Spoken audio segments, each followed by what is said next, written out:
This is the WPC PowerDriver board where capacitor C2, which filters regulated 12 volts, comes out of the regulator here, 7812. That capacitor had leaked its contents, and at first glance it didn't appear to be too bad, but there's a couple of traces. It leaked down onto the 74LS 374, and that trace looks suspicious where it joins up to the through hole. And this one looks suspicious. And this one looks suspicious too. Corrosion tends to congregate at through holes or where a something is inserted through the board. A through hole component is inserted through the board. The LM339 was also damaged. These 7 components plus the 339 form the circuitry to implement zero cross. So in the pin wiki I have listed what all these components are from left to right. It just makes it easier for me to remember and gather up parts from my bins to replace them. And I have completed repopulating the zero cross section and a new capacitor C2 and a new 7812 with heatsink compound between the 7812 and the heatsink. C4 has been replaced. 1N5401 to block stray voltages and protect C11, the top cap. C5 has been changed. General illumination, input power, output power, 512 in ground here. This is the unregulated 12. And here's your AC voltages coming in. All those headers have been replaced. So what I noticed immediately is general illumination is working correctly, but no solenoids and no lamp matrix. And with this WPC DMD test ROM, the lamp matrix should be walking or worming its way from lamp 1 down to lamp 64. So I know what the problem is. There are 2 control lines to an LS374. And let me see if I can get that. Pin 1, if I follow this over, it goes to blanking. And pin 11 is the clock signal, which is really should be called a strobe signal, and it strobes in the particular function or it provides a strobe for the particular function for the LS374. Now this one drives solenoids, but all the 374s are connected in exactly the same way. So what we are missing, I believe, is the blanking at pin 1.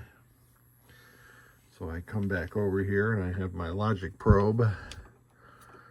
And let's see if I can get this on pin 1 of the GI 374. I'll go over to pin 1 of some downstream ones, and you can see that's high. So blanking is normally pulled high. I'm sorry.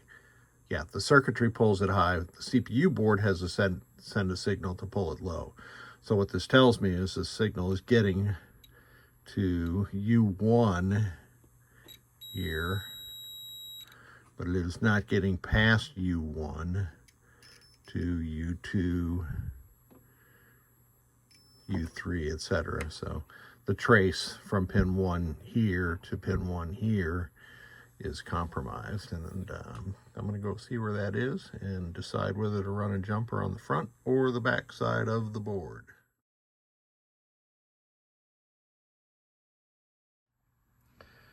So I'm back on the bench after installing that jumper from pin 1 of U1 to pin 1 of U2, and you can see that the lamp matrix is doing what it is supposed to now. So let's test this board, but first, here are the voltages. The 5.0 is almost right on. Regulated 12 is 11.8. That's fine.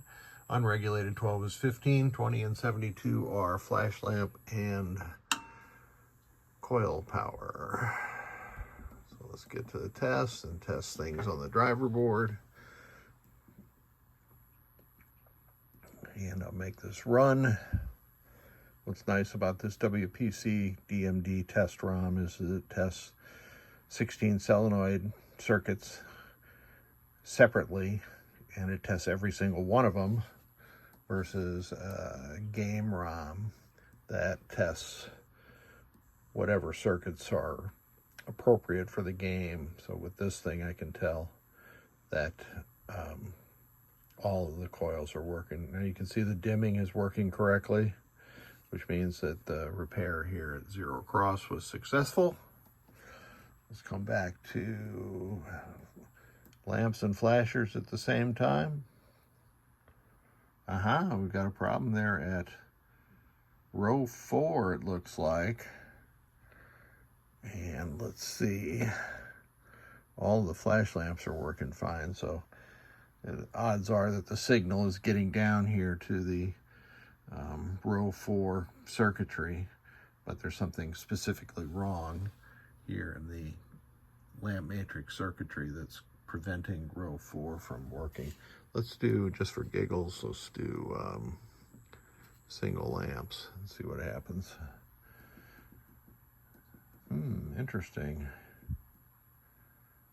Now, why would row 4 work perfectly in single lamp, but not all? Well, let's try all lamp. Wonder if I got a connector problem here. That would be my guess. Let's go back to lamps and flashers. Come on. There we go. Yeah, I have a connector problem. That was probably it right there. So, bottom line, after not too much, but quite a bit of work abating the corrosion that leaked out of capacitor C2, this PowerDriver board is rock solid now and good to go. Thanks again.